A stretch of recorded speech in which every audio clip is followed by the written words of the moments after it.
ወገኖቼ ሞት ሲበዛ አበሳጫችሁ፣ ገዳማት ሲደፈሩ አይነዳችሁ፣ እግሮቻችንን ያጠቡ ዳቤ የጋገሩ እሳት የተጠበሱ አባቶች በጥይት ሲጠበሱ አሳዝናችሁ አንዳች ነገር አበሳጫችሁ። እመቤቴ መኪና ካልሰጠሽኝማ የለሽም ማለት ነው። አንተ መኪና ካልነዳ ወላዲት አምላክ የለችም። ይሄ እኮ ንግድ ነው። በኃጢአት ለዲያብሎስ ባርነት እንንገብር ነጋዴዎች አይደለንም እኛ። ነጋዴዎች እኮ የክርስቶስ ማደሪያ ከመሆን በላይ የሰይጣን ለማደሪያ ለመሆን ሰውነታችንን አሳልፈን የሰጠን ከክርስቶስ ሕዋሳት በላይ ሰውነታችን ሌላውን ዓለም የሚያገለግል ነጋዴዎች አይደለም እኛስ። ቤተ ክርስቲያንን የሚያገለግሉ ሰዎች ምሳሌ ነው። አምነውበት ሳይሆን ለጥቅማቸው ብቻ ሲሉ የሚያገለግሉ፣ ደሞዝ እንዳይቀርባቸው ብቻ የሚያገለግሉ፣ ውሎ አበል እንዳይቀርባቸው ብቻ የሚያገለግሉ፣ ሳያምኑበት አንዳንዶች ማርያምን ይላሉ። አያምኑበትም እኮ ለመቆያነት እኮ ነው። ማርያም አዛኛል ይሏል። አንዳንድ ቦታ ገጥሞኛል። ምን አይነት ፊልመኞች ናቸው እስኪባሉ ድረስ የቤት ቅናት ይበላኛል በሚል ርዕስ ይቆያለን። እግዚአብሔር ከሁላችን ጋር ይሁን። ጌታችን አገልግሎት ሲጀምር 4 ፋሲካዎች ነበሩ እስከ ስቅለቱ ድረስ። የመጀመሪያው ፋሲካ በዚህ በዮሐንስ ወንጌል ምዕራፍ 2 ከቁጥር 14 ጀምሮ ተመዝግቧል። ሁለተኛው በሉቃስ ወንጌል ምዕራፍ 6 ቁጥር 1 የምታገኙት ነው። ሶስተኛው ፋሲካ በዮሐንስ ወንጌል ምዕራፍ 6 ቁጥር 4 የሚገኘው ነው። አራተኛው ፋሲካ ጌታ በተሰቀለበት ሰሞን የነበረው ነው። ከአገልግሎቱ ጅማሬ እስከ ፍጻሜ 4 ፋሲካ ያልኳችሁ እነዚህን ነው ወገኖቼ። የዛሬ በዓላቶቻችን የጌታ በዓላቶች ናቸው ወይስ የኛ በዓላቶች ናቸው? ወገኖቼ እንደዚህ ያስባችሁ ታውቃላችሁ? ጉባኤያቶቻችን የእግዚአብሔር ጉባኤያት ናቸው ወይስ የኛ ጉባኤያት ናቸው? ታስታውሳላችሁ? እስራኤል በበደሉ ጊዜ ሕዝቤ ይላቸው እንዳልነበረ ሕዝብህ እንዳላቸው ታስታውሳላችሁ? እኔ ያስፈራኛል። እግዚአብሔር እኔና እናንተን ሕዝቦቼ ይለን ይሆን ዛሬ? ባሮቼ አገልጋዮቼ ይለን ይሆን ዛሬ? እኔ ያስፈራኛል። ጳጳሳቶቼ ይል ይሆን ዛሬ እግዚአብሔር? ሰባኪዎቼ ይል ይሆን እግዚአብሔር ዛሬ? ባሪያዎቼ ይል ይሆን ዛሬ? ልጆቼ ይል ይሆን እግዚአብሔር ዛሬ? ወገኖቼ የኛ ጾም ነው፣ የጌታ ጾም ነው። ይሄ በጣም ያስፈራል። ያ አይሁድ ፋሲካ የሚለው ቃል ይሄንን ያሳያል። እንደውም ትንቢተ ኢሳይያስ ምዕራፍ 1 ቁጥር 14 ላይ ምን እንደሚል ታውቃላችሁ? መባቻችሁንና በዓላቶቻችሁን ነፍሴ ጠልታለች፣ ሸክምም ሆኖብኛል ይላል። ይሄ እንዴት ያስፈራል! ሸክም ሆነንበት ይሆን እግዚአብሔር? ነፍሱ ተጸይፈዋለች፣ ነፍሱ ተወደዋለች። የኔና የናንተን ኑሮ፣ የኔና የናንተን አገልግሎት፣ የኔና የናንተን አበርክቶ፣ የኔና የናንተን መንፈሳዊነት ጠልተዋለች፣ ወደዋለች። ሸክም ሆኖብኛል ይላል። ይህ እንዴት ያስፈራል! ለካ እግዚአብሔር የሚጠላው በዓል አለ። ለካ እግዚአብሔር የማይወደው ስብስብ አለ። ለካ እግዚአብሔር የማይቀበለው አገልግሎት አለ። ለካ እግዚአብሔር የማይመርጠው አገልጋይ አለ። ይህ እንደምን ያስፈራል! ሁለተኛው ክብር ይግባውና መድኃኒታችን ኢየሱስ ክርስቶስ አገልግሎቱን የጀመረው ከመቅደስ ነው። አገልግሎቱንም የፈጸመው በመቅደስ ነው። በመጀመሪያው ፋሲካ አገልግሎቱን ሲጀምር ቤተ መቅደስን በማንጻት ነው። ታስታውሱ ከሆነ ሊሰቀል ሲል አገልግሎቱንም ሲፈጽም የጨረሰው መቅደስን በማንጻት ነው። እናንተ ክርስቲያኖች በመቅደስ ውስጥ እድሜያችሁ ጀምሮ በመቅደስ ውስጥ ያልቅ ይሆን? ጉልበታችሁ የት ያረጃል? ዓይናችሁ የት ይፈዛል? እጃችሁ የት ይደነዝዛል? በመቅደስ ጀምራችሁ በመቅደስ ትጨርሱ ይሆን? ወገኖቼ ከዚህ የበለጠ ምን ትምህርት አለ? ጌታችን ያስተማረን ይህ ነው። በመቅደስ መጀመርን በመቅደስ መጨረስን ነው ያስተማረን። ሁለተኛው ነጥብ የሚያስተምረን ይህንን ነው። ሶስተኛው ጌታችን በመቅደስ ጀምሮ በመቅደስ መጨረስን ብቻ አይደለም፣ በመቅደስ የመጀመሪያው ስራው ያደረገው ማንጻትንና መቀደስን ነው። ወገኖቼ ምን ማለት መሰላችሁ? ከሁሉም ነገር የሚቀድመው ራስን መቀደስ ነው። ምእመናን ማር ይስሐቅ እንደተናገረው ማስተማር መልካም ነው፣ ከሁሉ በላይ ግን ራስን ንጹህ ማድረግ ነው የሚበልጠው። ባትሰብክ ይቅር፣ ባትዘምርም ይቅር፣ ባትሰበሰብም ይቅር፣ የሚቀድመው ቀዳሚ ጉዳይ ግን ራስን መቀደስና ማንጻት ነው። ወገኖቼ ከየት ነው የምንጀምረው እኛ? መጽሐፍ ቅዱስ እንዲህ ይላል፣ ወንድሞች ሆይ ሰውነታችሁን ሕያውና ቅዱስ መስዋዕት አድርጋችሁ ታቀርቡ ዘንድ በእግዚአብሔር ርኅራኄ እለምናችኋለሁ፣ እርሱም ለአእምሯችሁ የሚመች በጎ አገልግሎታችሁ ነው የሚለው።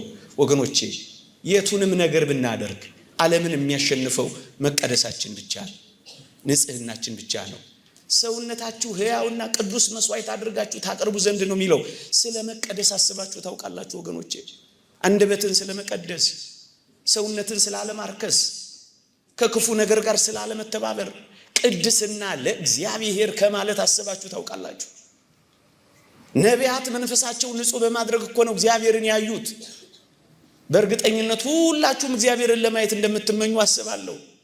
የእግዚአብሔር ቃል እንዲህ ይላል፣ ትቀደሱም ዘንድ ፈልጉ፣ ያለ እርሱ ጌታ ሊያይ የሚችል የለም ይላል። እግዚአብሔርን ማየት ከወደድን መቀደስ አለብን ወገኖቼ። ለዚህ ነው በመቀደስ የጀመረው። ለዚህ ነው በማንጻት የጀመረው። ለዚህ ነው እርኩስን ነገር ከማባረር የጀመረው ወገኖቼ። በቀን ስንት ጊዜ ትቀደሳላችሁ ወገኖቼ? መጽሐፍ ቅዱስ ግልጽ ትምህርት ነው የሚናገረው።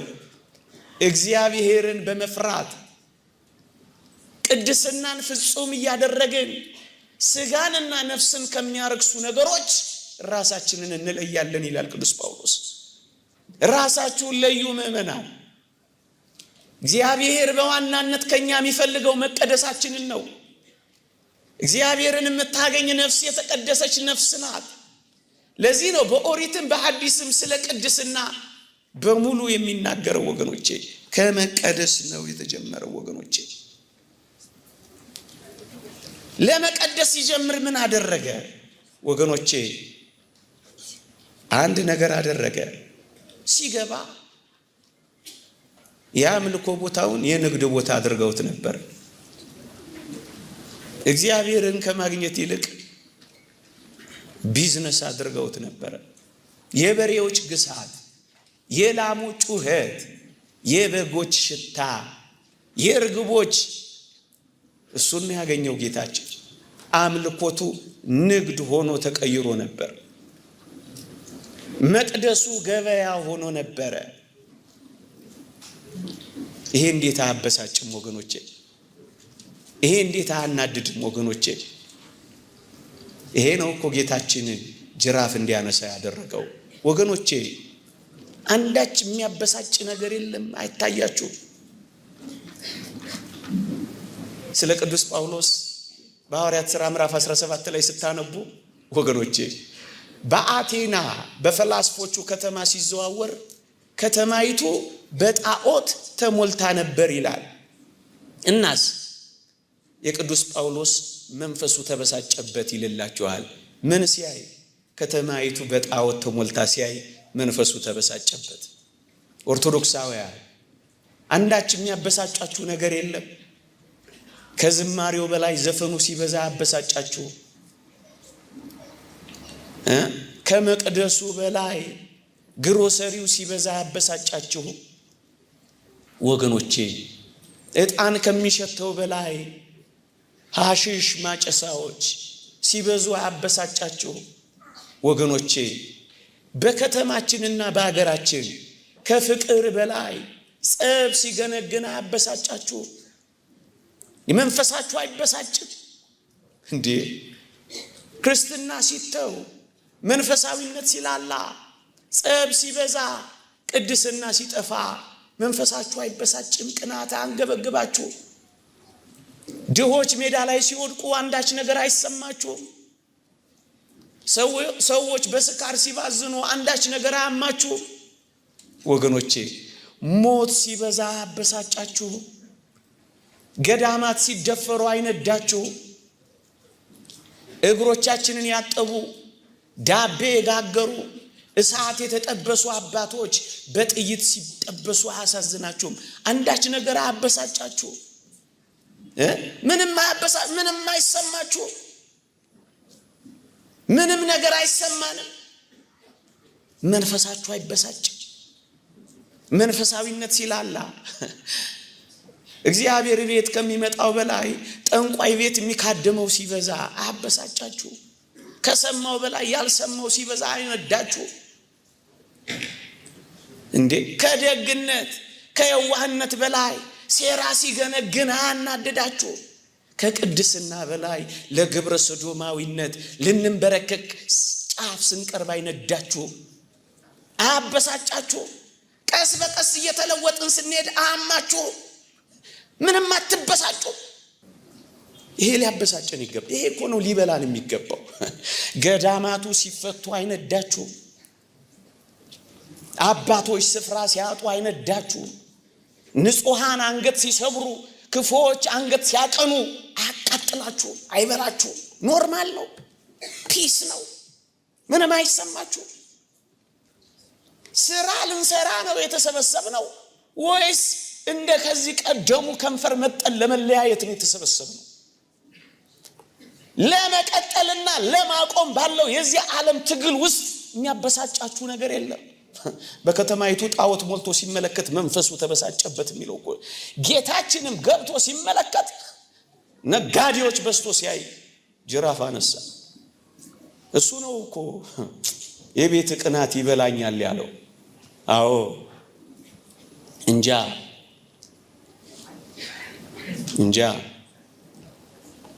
አየ ጌታችን ምን አደረገ?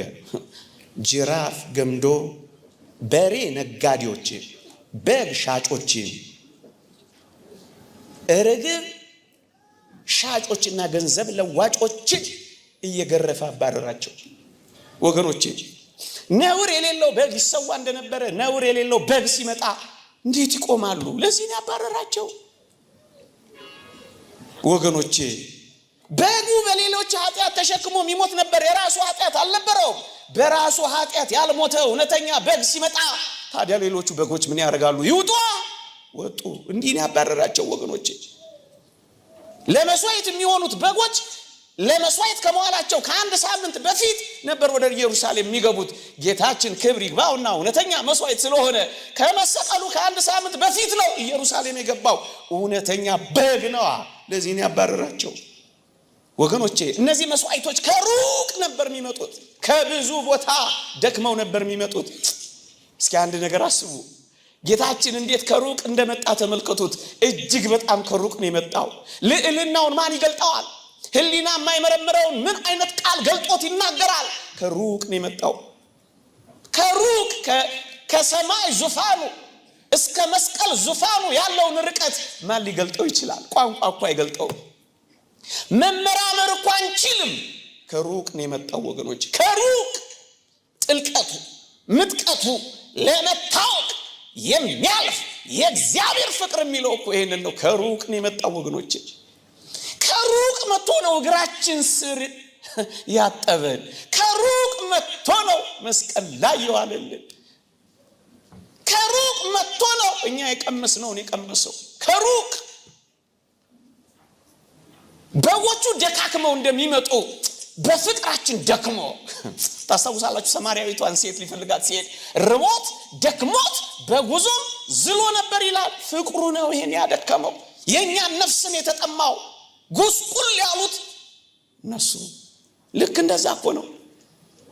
ለመስዋዕት አይሆኑም እያሉ ያባረሯቸው እንደነበረ ወገኖቼ እሱ የእግዚአብሔር ልጅ አይደለም ተብሎ የተባረረ እውነተኛ በግማ መድኃኒታችን ኢየሱስ ክርስቶስ ነው። ለዚህ ነው ያስወጣቸው። ይኸውላችሁ በሬ ነጋዴዎች ማለት በሬ እርሻን ነው የሚያርሰው። አዎ በሬ ነጋዴዎቹ አምነውበት ሳይሆን በቅን ልብ ሳይሆኑ ወገኖቼ ቤተ ክርስቲያንን የሚያገለግሉ ሰዎች ምሳሌ ነው። አምነውበት ሳይሆን ለጥቅማቸው ብቻ ሲሉ የሚያገለግሉ፣ ደሞዝ እንዳይቀርባቸው ብቻ የሚያገለግሉ፣ ውሎ አበል እንዳይቀርባቸው ብቻ የሚያገለግሉ ሳያምኑበት አንዳንዶች ማርያምን ይላሉ። አያምኑበትም እኮ ለመቆያነት እኮ ነው። ማርያምን አዛኟን ይላሉ። አንዳንድ ቦታ ገጥሞኛል። ምን አይነት ፊልመኞች ናቸው እስኪባሉ ድረስ ታዲያ እንደዚህ ዘጋለች ምን እንደዚህ እኛም እንጂ ከመንፈስ ቅዱስ ያገኘነው የጸጋ ልጅነት በጥምቀት ያገኘነው በኃጢአት ለዲያብሎስ ባርነት እንንገብር ነጋዴዎች አይደለንም። እኛ ነጋዴዎች እኮ የክርስቶስ ማደሪያ ከመሆን በላይ የሰይጣን ለማደሪያ ለመሆን ሰውነታችንን አሳልፈን የሰጠን ከክርስቶስ ሕዋሳት በላይ ሰውነታችን ሌላውን ዓለም የሚያገለግል ነጋዴዎች አይደለን። እኛስ መቅደስ የሆነ ሰውነታችንን ለአላፊ አግዳሚ እርኩሰት የሰጠን ነጋዴዎች አይደለን። እኛስ ከዚህ በላይ ንግዳለን እንዴ? ከዚህ በላይ ንግዳለን እንዴ? ምን ማለት ነው? አምልኮ ንግድ ሲሆን ነው ጌታችን ጅራፍ ያነሳው። ገንዘብ ማግኛ፣ ስልጣን መያዣ፣ ሀብት ማፍሪያ፣ አንዱን ማጥቂያ ሌላውን መጥቀሚያ ዝና ማካበቻ ብቻ ከሆነ ንግድ ነው። መኑኝ ንግድ ነው። ይሄ ነው ጌታችንን ጅራፍ ያስነሳው። አንዳንዴ እኮ የኔና የናንተም አገልግሎት ንግድ ይሆናል ወገኖች። አባቶቻችን እንደሚሉት የትኛውም ጸሎት፣ የትኛውም ሱባኤ፣ የትኛውም ጾም፣ የትኛውም አገልግሎት ለነፍስ ጥቅም ለእግዚአብሔር ፍቅር ካልሆነ ምን ብቻ ነው? ፈራችሁት? ኧረ እኔ አልፈራውም። ንግድ ብቻ ነው። ለነፍስ ጥቅም ካልሆነ ንግድ ብቻ ነው። ለእግዚአብሔር ፍቅር ካልሆነ ንግድ ብቻ ነው ወገኖቼ። ለዕድሜ ማርዘሚያ፣ ለንብረት መጠበቂያ፣ ለግዛት ማቅኛ፣ ለጠላት መጉጃ፣ ምቾትን መጠበቂያ። እንደው ለእኔ እመቤቴ መኪና ካልሰጠሽኝማ የለሽም ማለት ነዋ። አንተ መኪና ካልነዳ ወላዲት አምላክ የለችም። ይሄ እኮ ንግድ ነው። ያም አየር ባየር ሳይኖሩ አምጡ ንግድ ነው ወገኖቼ። ያኔ ነው ጅራፍ ያነሳው። ያኔ ነው ጅራፍ ያነሳው። እየሰማችሁኝ ነው? ስንት ጅራፎች አይታወቀን ይሆናል እንጂ ይሄ ሁሉ እኮ ይሄኔ ጅራፍ ይሆናል ወገኖቼ። ስንት ጅራፍ አለ። እንዲህ ይላል እግዚአብሔር ቃል። የመጨረሻ ጥቅሴ ነው። ብልጥግናቸውን ለምርኮ ትንቢተ ሶፎንያስ ምዕራፍ 1 ብልጽግናቸውን ለምርኮ ቤታቸውን ለሌላ ወይናቸውን ለአዕዋፍ አደርገዋለሁ። እንግዳ ልብስ የሚለብሱትን በመድረኩ ላይ የሚዘሉትን አመፃንና ሽንገላን የሚመሉትን እቀጣለሁ ይላል እግዚአብሔር። እግዚአብሔር ከዚህ ያድነ። አንዳንዴ የሰበሰብነው በየሆስፒታሉ መበተን እኮ ጅራፍ ነው ወገኖቼ። እውነት አሰብ ጅራፍ እኮ ሰው አይገባውም እኮ ወገኖቼ። ጮማ ለመቁረጥ ጠጅ ለማወራረድ ያሰብነው ሂሳብ እኮ ፋርማሲ ከተሰለፍንበት እኮ ይሄ እኮ ምንድን ነው? ጅራፍ ነው። ከሙዳየ ምጽዋት መገልበጥ፣ ጂም ውስጥ መገላበጥ፣ ይሄ እኮ ጅራፍ አይደል? አይቶ ካለ አትብላ አትብላ አትብላ ተብሎ እኮ አለመብላት እኮ ራሱ እኮ ጅራፍ ነው። እውነት አሰብ ታየዋለህ እንጂ ምን አትለው ምን አትለው እንዴ? የገነባነውን ካልኖርንበት ይሄ እኮ ጅራፍ ነው አይደል? ምን እናደርገው ያሉ ሰዎች ከየት እናምጣው ብለው ሲጨነቁ አላየንም? ይሄ እኮ ጅራፍ ነው። አይገባንም እንጂ ወገኖቼ። በእኔና በእናንተም ላይ ስንት ጅራፎች አሉ። እነዚህ ሁሉ ጅራፎች አሉ፣ በጣም ብዙ በርካታ ወገኖቼ። እኔና እናንተስ መቅደሳችንን ሰውነታችንን መቼ ይሆን የምናነጻው? መቼ ይሆን የምንቀድሰው? የእግዚአብሔር ቤተ መቅደስ ቅዱስ ነው፣ ይኸውም እናንተ ናችሁ ይላል። እና ማንጻት መቀደስ ከክፉና ከርኩሰት መለየት እንጀምር። ከዛሬ ጀምሮ ካንደበታችን ከሕዋሳቶቻችን በሙሉ ንጽህናችንን እንጠብቅ። የቤት ቅናት ይበላኛል። ይቆየኝ እንዳልገባ ፈራው በደሌን ሳትመዝን ግቢ ብትለኝ ኃጢአቴ ከበደኝ አላራመደኝም አላራመደኝም።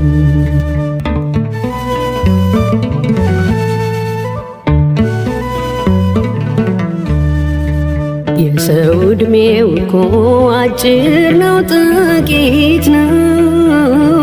እንዴት ነው ሳላውቅህ ዘመኔ ያለቀው?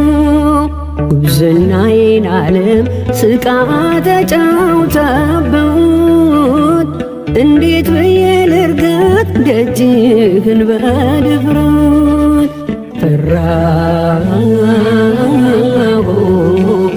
ልግባ ወይ አልግባ እንዴት ይመዘናል ያንተ ደንበር ይሞላል? ፈራሁ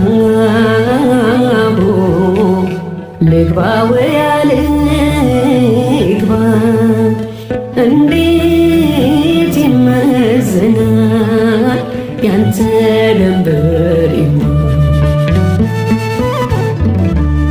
ቀኑ ከረፈደ ከመሸብኝ መጣሁ ደጃፍ ላይ ቆምኩኝ እንዳልገባ ፈራሁ። በደሌን ሳትመዝን ግቢ ብትለኝ ኃጢአቴ ከበደኝ አላራመደኝም አላራመደኝም።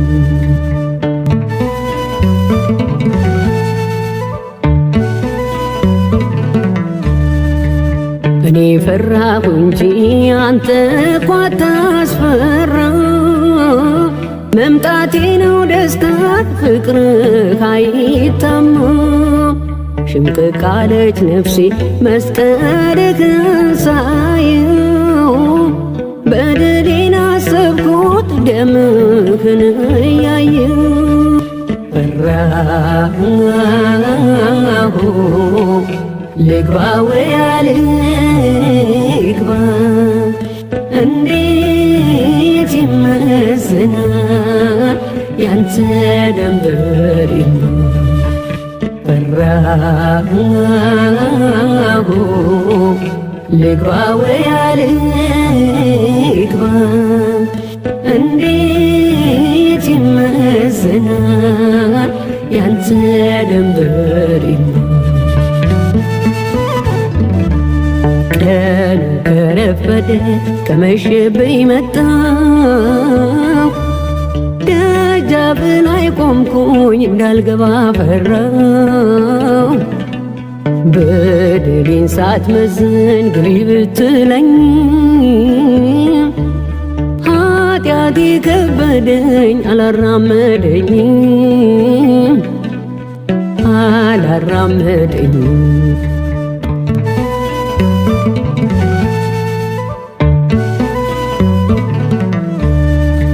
በንጽሕና ፊት እንዴት እቆማለሁ? እንደ መላእክቱ በምን ጋረዳለሁ? ራሴን መሸፈኛ ክንፍ የለኝም እኔ ይታያል ኃጢአቴ የበደል እርቃኔ። ፈራሁ ልግባ ወይ አልግባ እንዴት ይመዘናል ያንተ ደንበር ይሞላል? ፈራሁ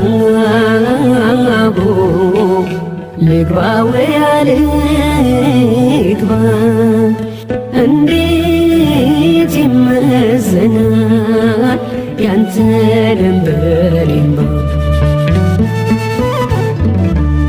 ቀኑ ከረፈደ ከመሸብኝ መጣሁ ደጃፍ ላይ ቆምኩኝ እንዳልገባ ፈራሁ። በደሌን ሳትመዝን ግቢ ብትለኝ ኃጢአቴ ከበደኝ አላራመደኝ